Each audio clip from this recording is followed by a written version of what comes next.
अब्बास ताबिश की गज़ल आपकी खिदमत में पेश करता हूँ। दश्त में प्यास बुझाते हुए मर जाते हैं, दश्त में प्यास बुझाते हुए मर जाते हैं, हम परिंदे कहीं जाते हुए मर जाते हैं।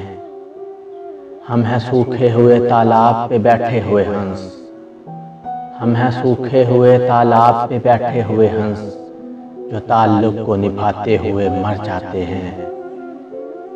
घर पहुंचता है कोई और हमारे जैसा, घर पहुंचता है कोई और हमारे जैसा, हम तेरे शहर से जाते हुए मर जाते हैं। किस तरह लोग चले जाते हैं उठकर चुपचाप, किस तरह लोग चले जाते हैं उठकर चुपचाप, हम तो ये ध्यान मिलाते हुए मर जाते हैं।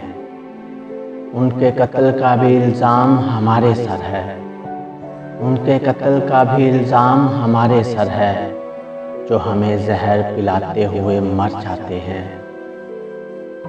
ये मोहब्बत की कहानी नहीं मरती लेकिन, ये मोहब्बत की कहानी नहीं मरती लेकिन, लोग किरदार निभाते हुए मर जाते हैं। हम हैं वो टूटी हुई कश्तियों वाले ताबिश, हम हैं वो टूटी हुई कश्तियों वाले ताबिश, जो किनारों को मिलाते हुए मर जाते हैं। घर पहुंचता है कोई और हमारे जैसा, हम तेरे शहर से जाते हुए मर जाते हैं।